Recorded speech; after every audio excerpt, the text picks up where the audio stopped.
Let's open up with a word of prayer. We'll get rolling in our Bible study. Lord, we just thank you for this morning, Father. We thank you for the privilege and the blessing, Lord, of being able to gather together, Lord, spend a little bit of time getting into the Hebrew language. Lord, as we review, Lord, our consonants and our vowels, Lord, know that's not the most exciting to talk about on a Thursday morning, but it's also fundamental to being able to reduce and to limit the intimidation that comes behind looking at the Hebrew language. It's just so different in its appearance. And so, Father, we just pray you give us the grace again this morning as we kind of wrap up this section, dealing with looking at the actual writing of Hebrew. And as we start to get into the grammar itself this morning, we start to dive into the actual construction of how Hebrew is put together. So we pray that you minister to our hearts, speak to us, we pray. In Jesus' name we say, amen. All right, gentlemen and ladies, let's open up our Hebrew this morning. You'll recall, bit of review. We are looking at, first and foremost, the actual appearance of the Hebrew language. Now, this is going to be our third week tackling the letters themselves. We're going to be reviewing. We're not going to spend our entire time today. In fact, maybe just half of the class today, we're going to do some review and some practice on the letters. The reason why we do that, the reason why we spent the last 2.5 weeks going over this is because Hebrew is just so different looking than anything you've ever seen before. In so many ways, it is a unique language coming from our more Latin-based perspective. I know Ilongo is not a Latin language, but it does use the Latin alphabet. It still uses the same characters that we would use in most European languages. It's the same characters you would use in Spanish or German or English or French. And so when you look at the Hebrew, which has none of the same roots, it just looks so radically different to us, so foreign. And that makes the language intimidating. It makes it scary to try to learn. Because the moment you see the Hebrew, your brain just shuts off and says, I don't know what that is. And that shut off is going to be a limitation, an inhibition on being able to grasp the actual meaning behind what the Hebrew is saying, because you just assume, I can't understand this. So we're trying to reduce that intimidation factor, take away that fear factor of the look of the Hebrew by getting into looking at how these letters work. Now, that being said, remember that Hebrew fundamentally is reversed as well from English. You do not read from left to right. You don't read from front to back. It's reversed for us in everything. Mind you, they would say we're backwards, but from our perspective, they're backwards. They read from right to left, and what we would say is the back to the front. So everything is reversed in how the Hebrew works. It's just inverted from what we're used to. But as we're getting into this, we were looking at the different letters, which has 22 consonants, no vowels, and then it has two unique aspects. And I was looking at some of your work that you guys turned in, and for sure, the unique aspects are tripping you up a little bit. They are catching you some, and that's why we need to make sure we review those. So we're going to look at our 22 consonants, just review. We're not going to spend a lot of time in this. We're going to remind ourselves that no, there are no vowels, but there are vowels that were added by the Masoretes. They were the Jewish rabbis, Jewish teachers about 1,000 years ago that recognized that the language itself was defunct. No one was speaking Hebrew anymore. Therefore, they went in and they put vowel markers in because the nature of genuine Hebrew, biblical Hebrew, even modern Hebrew, is you have to memorize where the vowels are. Well, to memorize it, you need to know the language. No one was speaking the language anymore, so they said, we need to put the vowel markers because people aren't going to remember how these words are pronounced. So that's why they added them in there. We're thankful for that because we do have the pronunciations of the words with their vowel markers in the biblical Hebrew. Not the original, not the modern, but in our Bible manuscripts, they have added in there that we translate out of those vowel markers. We need to recognize those. Those are the dots and the dashes beneath the letters. So we're going to get into our consonants, our vowels, and then we do have the two exceptions, which are for the final forms. 5 of the letters, if they're the last letter in the word, look different. They're not pronounced different, no different than their pronunciation, just different in their appearance, called the final form. Those are 5 of them. And then this is what trips some of you up in your work. You have your Bagat Kafat letters. What is the Bagat Kafat? That just is an acronym for the B, G, D, K, F, and T consonants. The Bet, the Gimel, the Dalit, the Qaf, the Fat, and the Tat, those particulars, tau, those letters, if they have a dot, have one sound, no dot, different sound. The dot is the dagesh lene. So if they've got that dot, it just changes the pronunciation of those letters. So, and it did trip some of you up in the work. We'll go over those. So, review. Here we go. Buckle your seatbelt. Get a piece of tissue. You're probably going to need it for your nose. Let's jump into our Hebrew letter review. First letter, Aleph. That is your no sound. It's a consonant holder, meaning it has no pronunciation. It's just in the spelling of the word to tell you that there is a vowel sound that belongs there. So it is the first letter. It is silent. It doesn't make any noise. It just holds the place for a vowel. Bet. Bet is one of your bagat kafat letters, meaning it can have a dot or no dot. Notice there's a red bet and a green bet. Colors are just arbitrary. I put those there to help out. But without the dot, it's a V, as in Victor. With the dot, it's going to be a be, as in brother or better. So remember, the bagat kafat has two different pronunciations depending on that dot. No dot, V. With a dot, B. Move on to your gimel. Gimel is also bagat kafat. Without a dot, it's a GH, geh, geh, kind of a airy sound in the backside. With a dot, it's a much harsher, geh, geh. So without, geh. With, geh, harder. The bagat kafat, that dot makes the particular consonant sound more harsh, stronger pronunciation, which is also in the dalet. The dalet is your D sound. Without the dot, without the bagat kafat, deh, deh, DH. With a dot, strong duh, duh, duh, David, duh. Strong D with the bot, with that dot, with that bagat, dagesh lene right there. Then you have the he. Now the he is an important one to remember because there's two letters that look very, very similar. Okay, the he is your H sound, but notice there's a gap on the upper left column. That gap is important because your chet, the one where you spit and get your screen wet, the chet has no gap. So he, gap, chet, no gap. That's how that works. They look very similar, but one has a gap, one does not. Your vav, your V sound, looks just like an L, but with a little curve on the top. Short curve, very short curve. That's the V sound. Your zayin, your Z sound looks like a T, but with a crooked top. Within a flat top, it's crooked. It's got its hat a little crooked on him. That's your zayin. Then you have your chet. That's that strong Hebrew pronunciation. Your spitting consonant. Chet is with that. It's just like a he, but with a solid top. Then you have your tet. Your tet looks a little bit like a G, but it's got a little line on top. Kind of like a G that kind of rocked back a little bit with a little line on top. That is your Hebrew T sound. Then you have the comma, yod. That's your Y sound. Very, very common letter in the Hebrew alphabet. You see it everywhere. Yod. Very common in the Hebrew.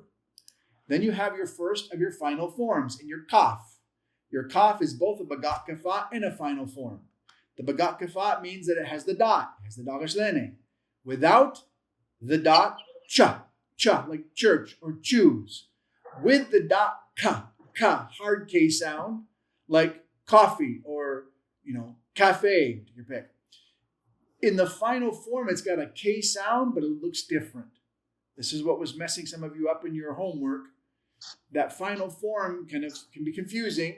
The way you recognize it is an extremely long stem. The final forms of many of these letters, in the nun, in the kaf, in the Tzadeh as well, have these long, long stems on them. That long stem is the key. In the Kaf case, it has the two dots with it. That's the final form. Same pronunciation, different look.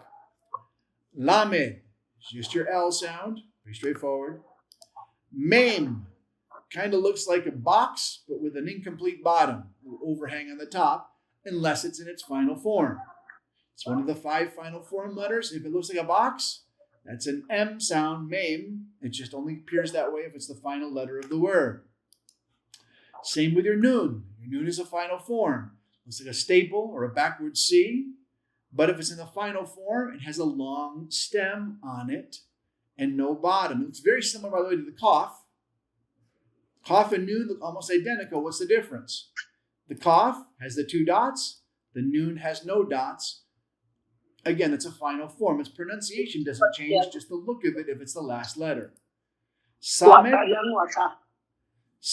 is your S sound. Looks like an O, but with a little tail on the top. That is your Samek. It's your S sound, one of 2 that can be that way. There's 2 different letters that have the S sound. You also have the Sin, but the Samek and the Sin sound the same, just the spelling of words. Then you have your Ayin, which is the second of your silent consonants. No pronunciation, just a placeholder. It's just there to tell you there's a vowel sound that exists there. It looks like a Y, that is your Ayin. Then you have your Pe. Your Pe is a Bagat Kafat and final form letter. It's one of 2 that have that. Also your Qaf. Qaf is a Bagat Kafat and final form. But in the case of the Pe, if it's got no dot, it's an F sound. No dot, F is in forever or favorite. If it's got the dot, pa is in Philippines or puro or con pamate, P sound. If it's got a final form, it's got the long stem but a little curve on top. So it's a Nun, hard straight on top. Qaf, 2 dots with a long straight. In the Pe, curvy top. That's your final form, same pronunciation, still be a P, but it's a final form, final letter. And then you have your Tzadde. Your Tzadde looks like a Y, but kind of like a U with a curly Y on the bottom. That's your Tzadde, TS sound. It does have a final form. The final form looks like a Y, but with a straight vertical line on the Y, rather than the bent Y that we're used to. But that's your Tzadde. Then you have your Qaf. Your Qaf looks like the letter P, but the Qaf is simply the K sound. Identical sounding letters. There's really no difference in pronunciation between a Qaf with a dot and your Qaf. Amomangid, they're the same sound, same pronunciation. It's a spelling thing. It's the way you spell words differently, so that you have the opportunity to see what the word is. So why would they use a Qaf versus a cap? May plano po sa kanyang petisinyo dito, ipawa niya. The spelling of a word is all you're dealing with. It's just the spelling of the word. Now, move on to the resh. Remember that in Hebrew, you have that trill of the R. It's not resh, it's resh. So you do have that rule. Now, the resh looks very similar to the dalit. Talked about this before. The dalit, though, has the hard right angle, where the resh has the curved. It's not a hard right angle, it's a soft curve. It's the difference between the resh and the dalit, the R and the D.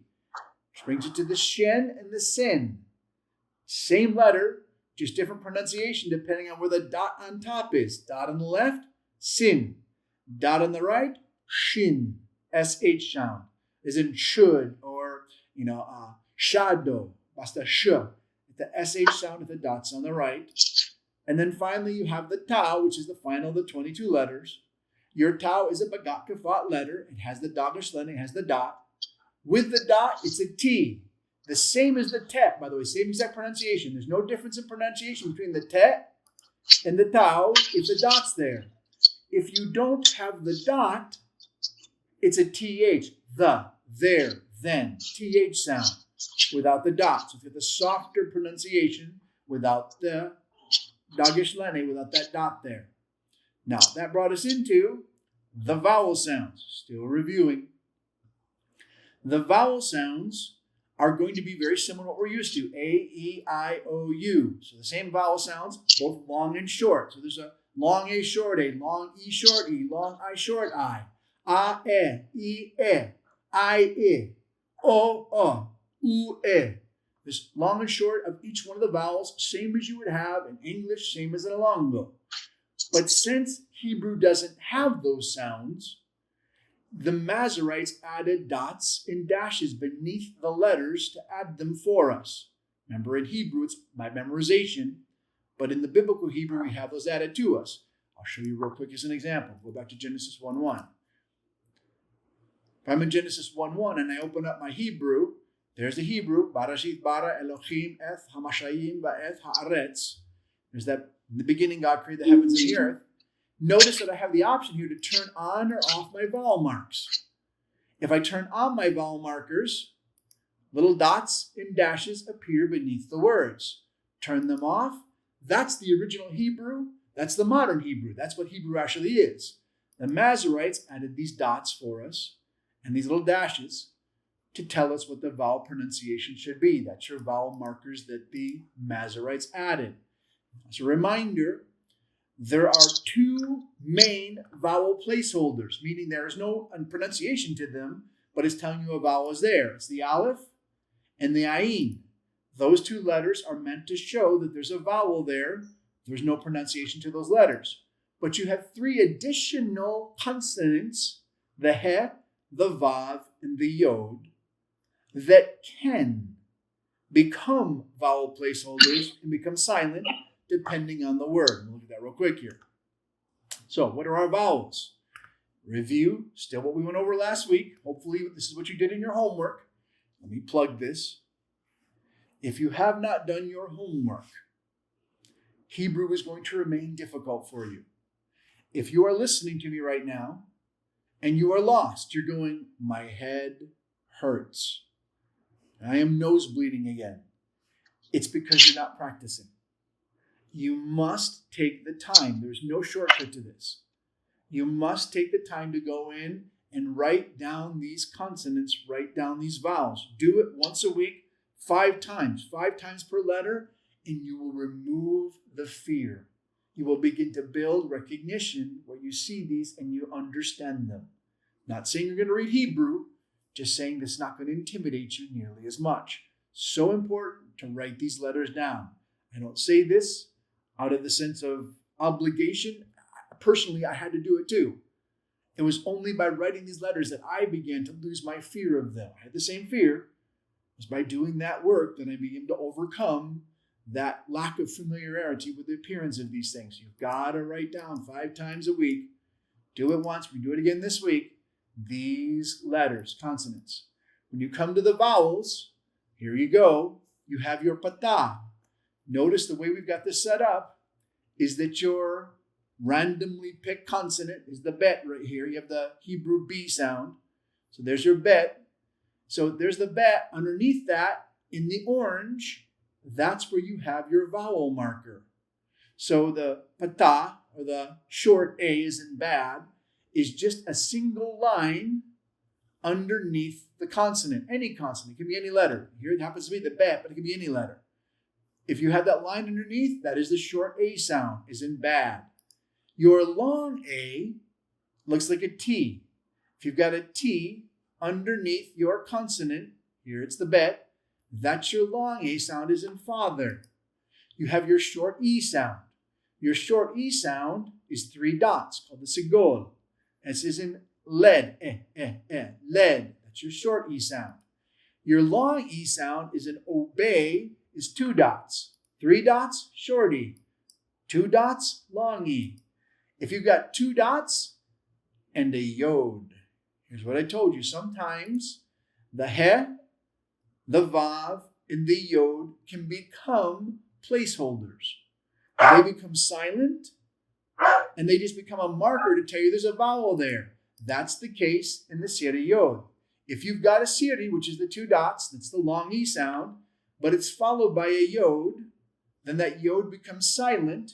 There's no pronunciation to it. It's just the siri yod. It just is the long E sound. So both that yod and the 2 dots work together to form the long E sound. It can be both ways. It can just be without the yod, or with the yod, pronunciation's the same. It's the long E. Your short I, 1 dot. So 3 dots, short E. 2 dots, long E. 1 dot, short I, is in hid. But you can also have your long I. Your long I is called a hirik yod. If you have the yod in 1 dot, that becomes a long I, is in Christine. It's a long I. Then you go on to your kametz hatuf. This one is one of the quirky ones. I do not expect you to get this right. I, to be honest, still struggle with this in a lot of words. I'll mispronounce this a lot of times. It happens to be if the kametz follows a strong consonant.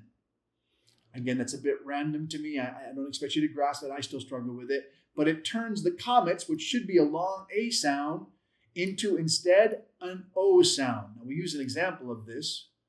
Let me show you here in the Hebrew. You come to the word all. Very common word, by the way. All over the place you see this. No pun intended. But here's the Hebrew word all. It's the word kol. Notice, zoom in on it for you, you can see it here. It's the kaf. It's got the defective holum on top, which is an O. So C, kaf, O, lamed. So you would think that's pronounced, because look at it right here, the actual inflected right there. You'd think it was kal. Why kal? Because if you look, it's got the kaf. It's got right there the comets, which is an A sound, and then the lamed. Kaf, comets, lamed. So you would go kal. No, that's a comets hatuf because it follows a strong consonant.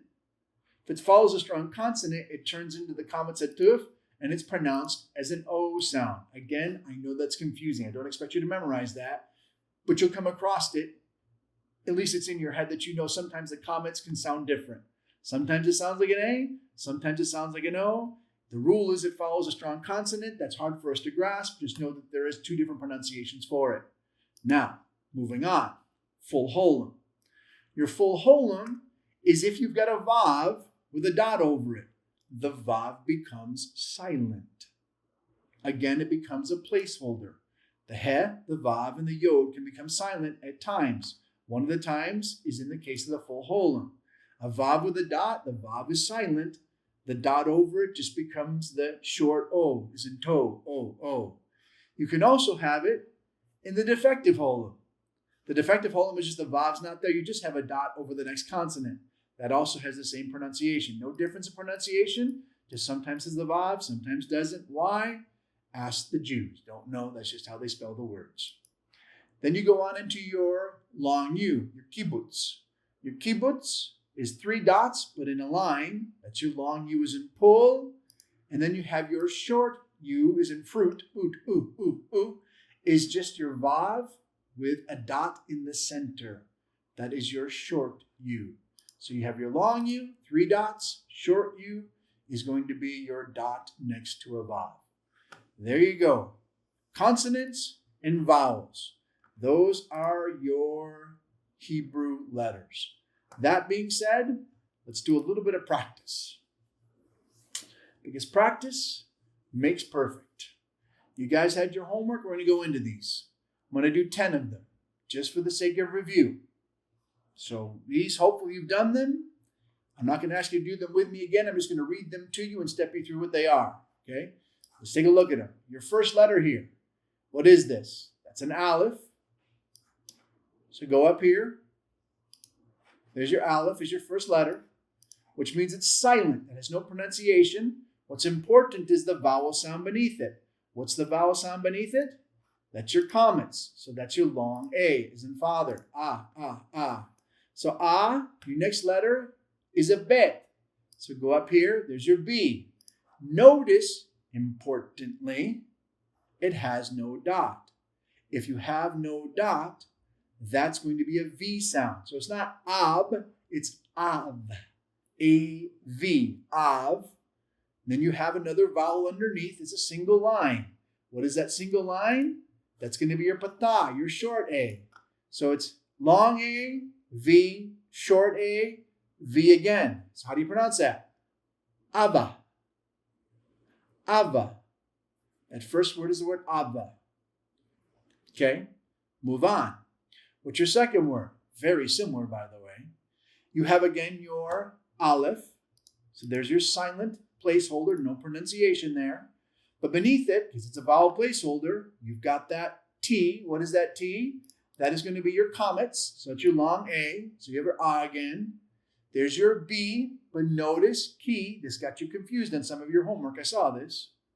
No dot. If there's a B with no dot, how is that pronounced? Not B, but V. So it'd be av, a. There's your comets again. Ava. But then there's a final consonant, a third consonant. What consonant is that? Your he. So it'd be ava. So not ava, it's ava. With that H at the very end. So you have here, ava, short A. Here you have ava. Similar sounding for sure, but slightly different. Different word, different pronunciation, slightly, different spelling, completely. Most definitely different word. Okay, move on to your next word. Again, you have your aleph, consistent, that's a placeholder. Have your comments again. So you go down, this is how you deal with this, by the way. You scroll down, what's my vowel there? It's that T, which is my comments. That's my long A. So A again, my bet again, but notice the bet has no dot. So it's not a B sound, it's a V sound, so it's av again. But then I've got the dot beneath. What's the dot beneath? Let's go down here. That's a hidik, but notice there is the yod there. It's a hidik yod. That yod is silent. So it's av-e. This is in Christine. Av-e. And then you've got another bet, but the bet there is no dot. So it's aviv. So you have ava, avah, aviv. Woo, all similar sounding words. Almost could rhyme those. Okay, moving on. Fourth word. Again, start with your aleph. So it's a silent letter, no sound, and there is no vowel marker beneath it. Ooh. So where's the vowel? That is a vowel placeholder. It needs to be a vowel. We'll look right next to it. You've got the vav with the dot. What's the vav with a dot? That's the surik. Remember, the vav is silent if it's got the dot next to it. So that vav doesn't make any sound. It's a placeholder for a vowel. So you have basically two vowel placeholders. The aleph and the vav, both are just placeholders right there. Neither one of them have any pronunciation. So your first pronunciation there is that U, as in fruit. So you have U, lamed. There's your L sound. So go up to your lamed. So U, surat, lumed, el, lamed, ul. Then you have your comments. There's your A again.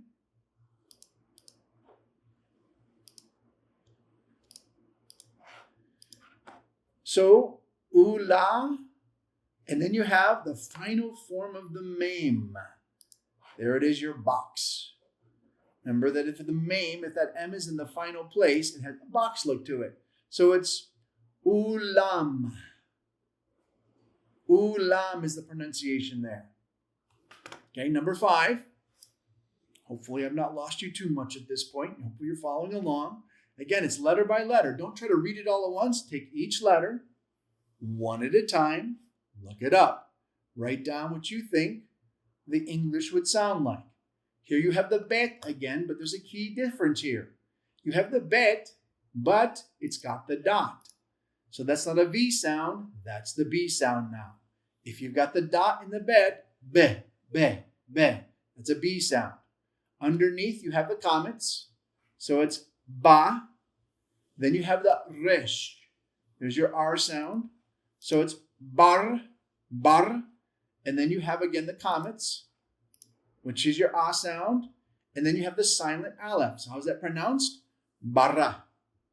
Barra. In fact, that's the word we saw from Genesis 1:1. Go back to it. That's where that comes from. Notice Genesis 1:1, there's our word, barra.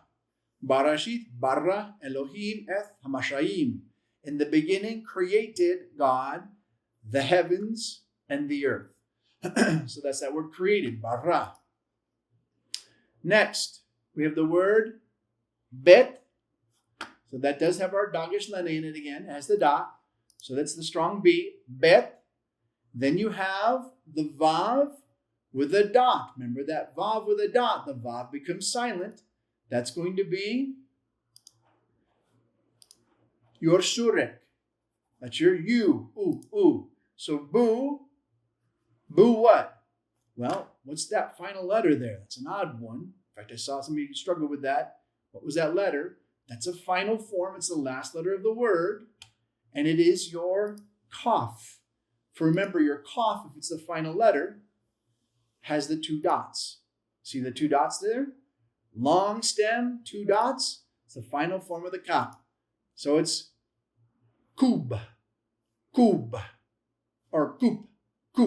Sorry, not me. Book. Goodness, I'm pronouncing it all wrong for you. My apologies. Book, book, book. Bet, sorek, kap. Book, book is the pronunciation. Number 7, you've got the bet again. We're loving these bets. We're giving you bets all over the place. Your bet again with the dot. Your bet with the dot is going to be your strong B. So it's a ba, ba, ba. Then you've got the dot beneath the consonant. What's the dot beneath the consonant? Let's go down to our vowels here, and we'll find out that that's going to be a hirik.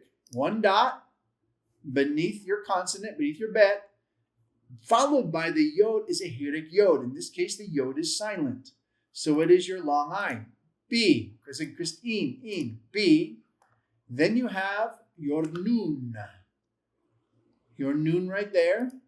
That's your N sound. So bin, and then you have your comments. There's your A sound, your long A. Bina, and then you have your final he right there. Notice the gap does not touch at the top and the left. So it's bina, bina. Number 8, moving on again. You've got your bet, same bet. Getting used to that bet once you're familiar with that. There it is with the dot in it, so that's your strong B, but there's a dot over. Your vowel sound is the dot over the bet. What's a dot over the bet? Well, that's going to be your defective holum. A dot over the next consonant is your O sound, is an O, to. So it's bo, then you have your resh. So it's bor, then a dot beneath the resh. What's the dot beneath the resh? That's going to be your hirik yod, because notice it's followed by the yod. The yod is silent. So it's bor-i, as in Christine, bori, and then you have your tau. But notice there's no dot. Tau without a dot is a th. So borith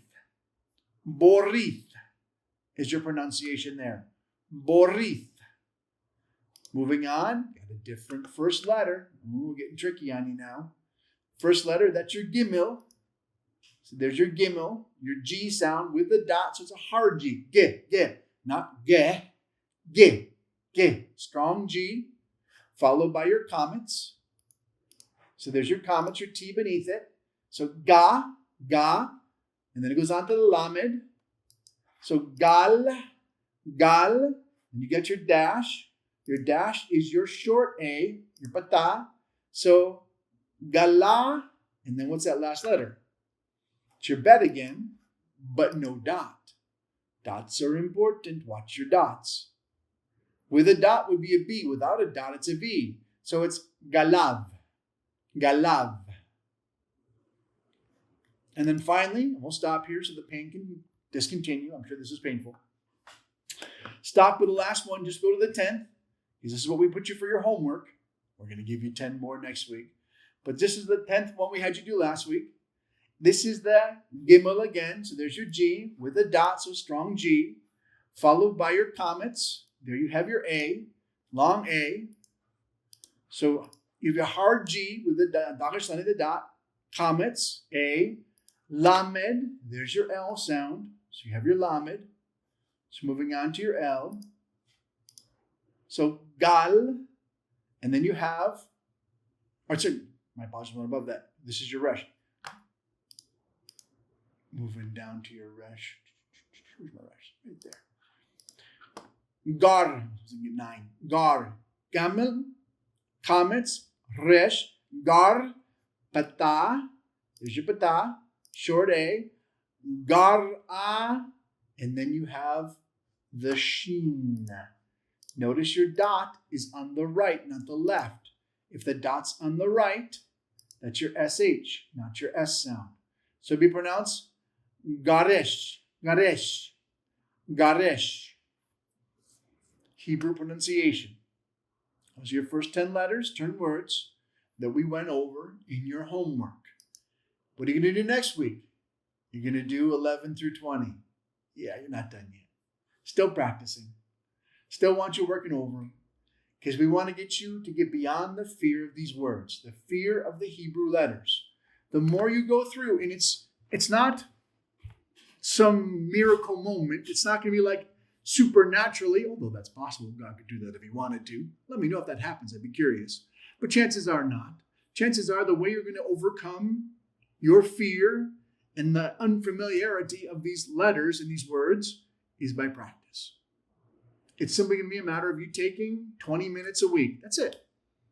Doesn't have to be hours a day, 20 minutes, just once a week. Sit down, write down every consonant 5 times. Write down every vowel 5 times. Take 10 words and work your way through them. Go back to the letters you wrote down, 5 of each one, consonants and vowels, and go back in and one at a time go, okay, my first letter is, that's a delete with a dot, hard D. Underneath, what is that? Well, that's going to be the dot underneath, which is what? The dot underneath is going to be your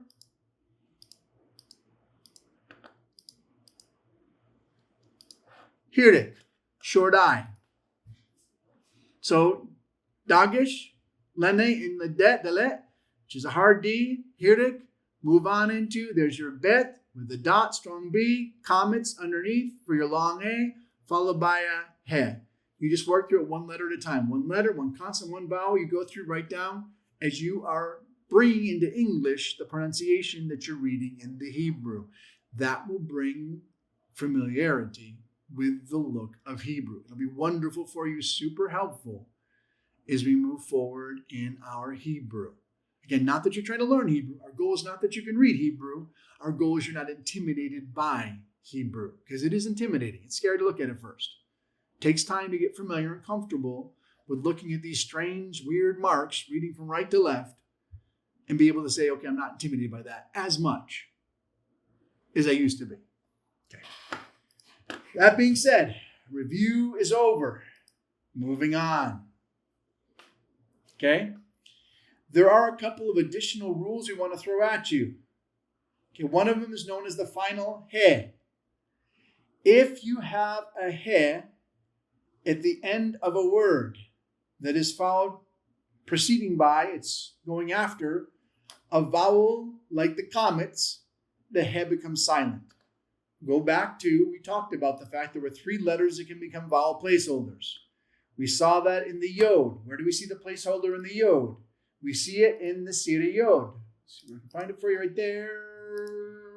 Sira yod. The yod becomes silent. It's a placeholder. You also have the vav can be a placeholder. Where did we see that? We saw that in the surik. The vav is silent. It makes no sound right there. It's silent. You also see it, by the way, in the full holum. Where's our full holum? Right there. Vav is silent. Silent in the surik, silent in the full holum. The vav makes no sound. It's a placeholder. You also can see it, and you'll find this later on, in the he. If the he is the final letter of the word and it's preceded by the comets, the he is not pronounced. It's silent.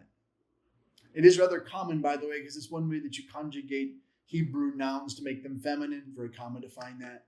It's beyond where you're at right now. But needless to say, that is something you see commonly, just as a note to yourself.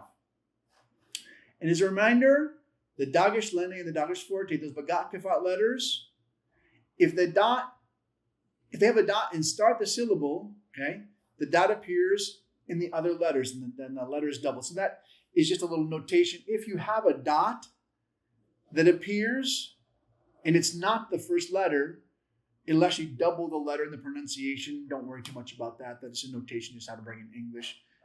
Little notes there in the Hebrew, not too concerning with those. Okay, we put those together, we practiced. Here's our words, we practiced our words. What I want to get to, the Shawah. Okay, new material. We've gone over our review of consonants. We've gone over our review of vowels. You have practiced working through spelling different words so that you can read them in Hebrew. Now, I know you don't have the meaning. You don't need to worry about the meaning. Why don't you need to worry about the meaning? Because once you are in Blue Letter Bible, which we'll get to, if you want to know the meaning, you just click on the word. The moment you click on the word, the meaning comes up. That's all part of what we're going to use Blue Letter Bible for. Don't worry about their meaning. We just want you not to be intimidated by their appearance. So we've done our vowels, we've done our consonants, we've looked at our words. Now, before we get into our grammar, which we are going to get into today, we do need to talk about a couple additional grammatic notations that you're going to run into. One of the most common ones is called shawah. What is the shawah? It basically is a shortened version of a vowel. It shortens whatever comes after it. Very commonly used. Here you go right here. It's very common. You see this all the time in the word Elohim. Notice you have here in the word Elohim 2 dots, then 3 dots. That's 5 total if you're counting. Why is there 5 dots there? Well, the vowel actually there is going to be the sigol, the short E. But because it's got the 2 dots before the sigol, you have what they call the shawah sigol. It just means you shorten it even more. Rather than Elohim, it's Elohim. So much shortened version of that particular vowel. That's all that is. It's called the shawah. It shortens the vowel that precedes it. You're going to see that very common. So you're not confused by that. Why is there 2 dots additional in my words there? It's a shortening of the vowel that precedes it. It often does start a word. The beginning of a word, the shawah is very common. I showed it here to you again. So the silent vocal shawah. It's silent if it stands by itself. It's vocal if it begins a word. So if you see that shawah, if you see those 2 dots, and it's not the first letter of a word, just ignore it. It's a spelling thing. It's not a pronunciation thing. If it's the beginning of a word, it shortens the vowel or the consonant that it follows. Silent, middle of the word, vocal, the beginning of the word, that is your shawah. Very common. Again, here's the word I just showed you from Genesis 1:1. Same word right here, that word Elohim. Blow it up for you right here. Notice here you have the Aleph, Lamed. You have the He, Yod, Mem, Elohim. But right here, your very first vowel, the sigol, has the shawah before it. It shortens it.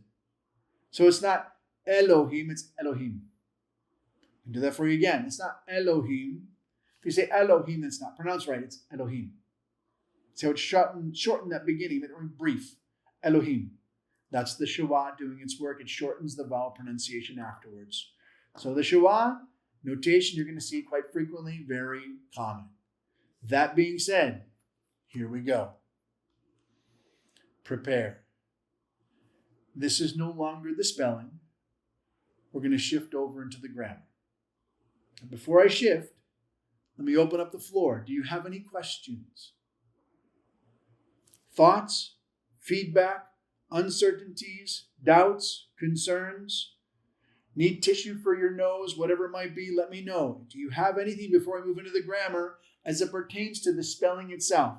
Hebrew consonants, Hebrew vowels, dealing with your placeholders, your aleph, your ayin, sometimes your he, your vav, your yod, dealing with your shawah, which shortens the pronunciation of the letters as long as it starts the word. Any comments, your dagesh lene, your bagat kafat letters, do you have any questions as it pertains to Hebrew consonants and vowels before we move on into the grammar?